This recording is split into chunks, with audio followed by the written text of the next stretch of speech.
Welcome to Tech News of the Week with your host, Scotch on the Rocks, and I mean ice.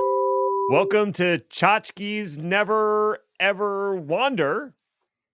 This is our weekly tech news show where we talk about 4 articles that caught our attention for the week. I'm Ned, with me is Chris, and I'm going to take the reins on the first article by talking about NVIDIA and AMD. They are taking to arms. Well, taking to arm. Chip giant and current king of the GPU hill, NVIDIA, has announced a joint partnership with rival AMD to produce ARM CPUs aimed at the laptop and desktop market. This partnership is kind of strange on a number of levels. Now, for starters, AMD is a direct competitor with NVIDIA in the GPU marketplace. And, while not having nearly the market saturation and cachet NVIDIA possesses, AMD has been making some significant strides. Additionally, AMD has their own x86-based processors for the desktop and the laptop market, which by all accounts either rival or exceed Intel's current batch of processors. Why would AMD potentially cannibalize its own market and help out a competitor in the process? The answer appears to be Microsoft and their current big push to adopt ARM on the Windows platform. Now, currently, Qualcomm has exclusive rights to produce ARM-based devices for Microsoft, but that arrangement expires at the end of 2024. Given the ramp-up time for a new CPU, that may align quite nicely with NVIDIA and AMD's market entrance with their ARM offering.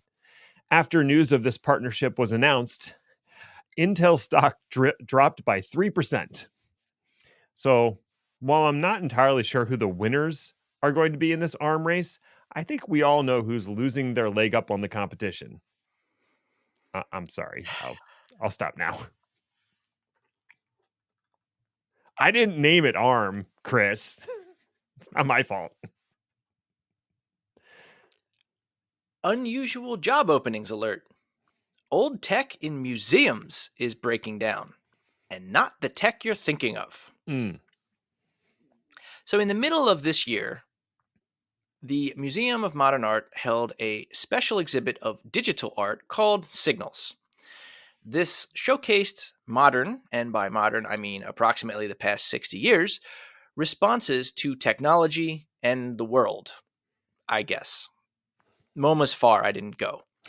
Fair. What's interesting about these pieces is that as artifacts of their time, they included technology of their time. Things like CRT monitors, laser disc players, and projectors. And here's the problem. All those things that I just said are old. And they are getting to the point where it is harder and harder to keep them working. Mm-hmm. The Signals exhibit was able to be kept going largely due to the efforts of one man, Chai-Ten Lee, who has worked as a TV and radio repairman since 1961. He worked on this exhibit, but also regularly contracts out to all other manner of museums that hold these older digital artworks.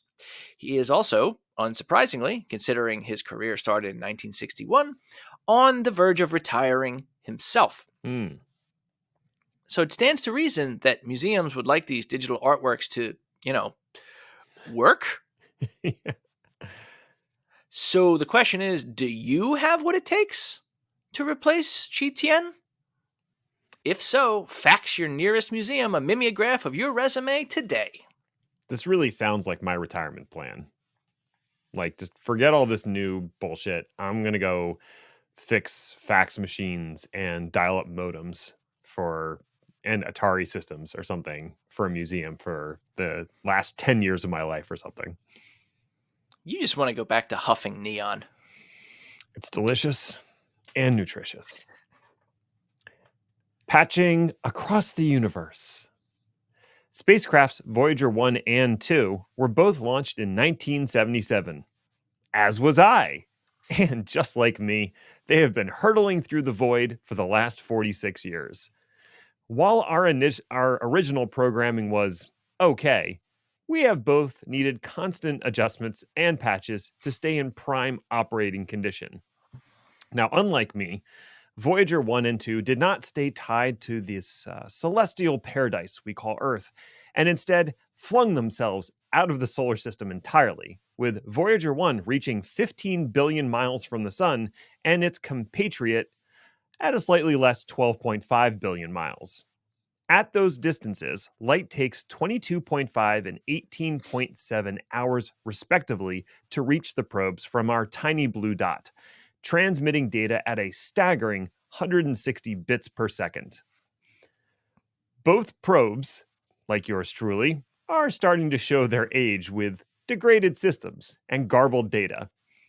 NASA has deployed a patch to Voyager 2 to help with a bug in the AACS component that controls the craft's orientation.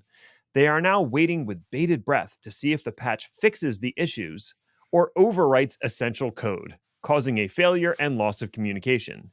Now, it's one thing to brick a server that's an hour drive away in a data center, and quite another to inadvertently disable a probe that's 12.5 billion miles away.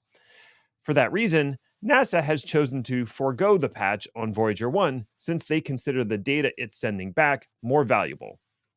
I too have stopped receiving bug patches, and I suspect my orientation system is on the fritz, based on my experience this summer with a tilt-a-whirl. Don't ask.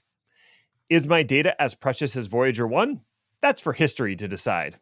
Happy birthday to Voyager 1 and 2, and I guess to me as well.